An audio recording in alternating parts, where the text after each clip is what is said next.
আসসালামু আলাইকুম, আশা করি সবাই ভালো আছেন। আজকে রান্না করব এই যে কালা কচুর ডাঁটা।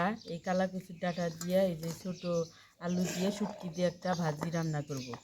রোজার দিনে মাছ মাংস অত খাইতে বেশি ভালো লাগে না, তার জন্য আমি এই রান্নাটা করব। আর আমি রান্নাটা কিভাবে করি পুরো ভিডিওটা দেখতে থাকেন। এখন আমি এগুলা সব কাটাকাটি করে নিব।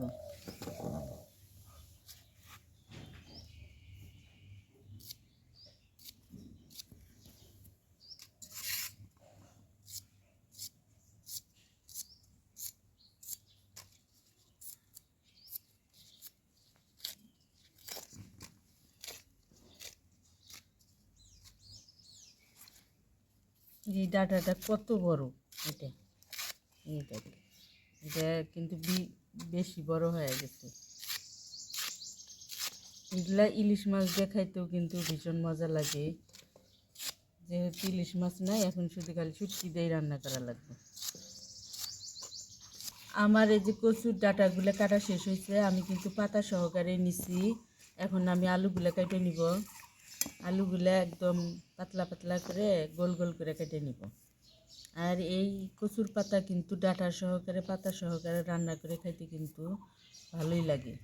ডাঁটাটা কিন্তু একদম নরম হয়ে যায়, একদম সিদ্ধ হয়ে যায় ভালো করে। আমার এই যে সবগুলো কাটাকাটি ধোয়া ধুই শেষ হয়ে গেছে। এই যে কচুর পাতা ধুয়ে নিয়ে এসেছি, আলু কাইটে ধুয়ে নিয়ে এসেছি এবং সমস্ত কিছু কাইটে নিচ্ছি। পেঁয়াজ, কাঁচামরিচ, এই যে শুকনা মরিচ, রসুন, এই যে শুটকি, কয়েকটা শুটকি নিছি।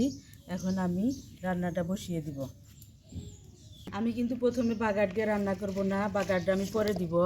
আমি এখন সমস্ত মশলা ইয়াগুলা সবজিগুলো আগে দিয়ে দিতেছি। শাকগুলা আমি সমস্ত শাকগুলো কচুর শাকগুলো দিয়ে দিলাম। এখন দিয়ে দিব আলু।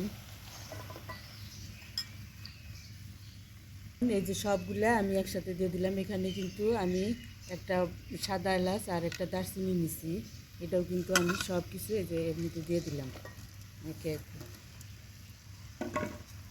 দিয়ে দিলাম একটু জিরা বাটা, একটু রসুন বাটা, একটু আদা বাটা। দিয়ে দিলাম বেশটা পরিমাণ মরিচের গুঁড়া, দিয়ে দিলাম একটু হলুদের গুঁড়া, আর এই যে স্বাদ মতো লবণ, আর দিয়ে দিলাম একটু পাঁচফোড়নের গুঁড়া। এটাকে ভালো করে একটু নাড়াচাড়া করে সিদ্ধ করে নিব।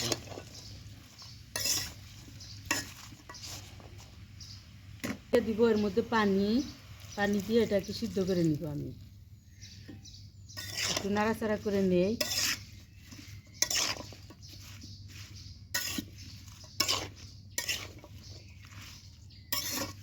দিই ঢাকনা, সিদ্ধ হতে থাকুক।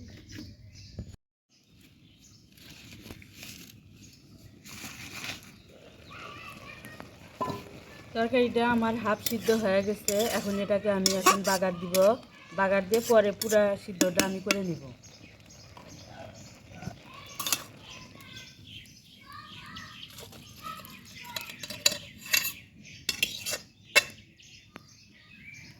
দিয়ে দিলাম তেল, তেলের পরিমাণটা একটু বেশি করে দিলাম।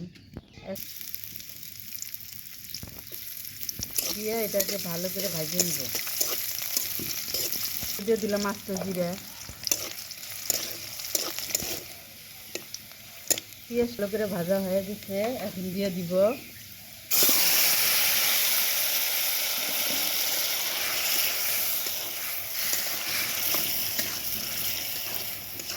এটা। আর কিছুক্ষণ রান্না করে তারপরে আমি কিন্তু নামায় নিব।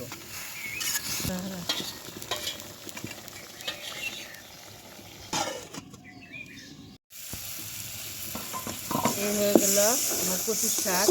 আলু দিয়ে শুটকি দিয়ে কচুর শাক রান্না করলাম। একদম তেল দেওয়ার পরে বাগার দেওয়ার পরে আমি আর বাকিটা পুরোপুরিভাবে সিদ্ধ করে নিচ্ছি। এখন আমার রান্নাটা হয়ে গেছে, নামায় নিই।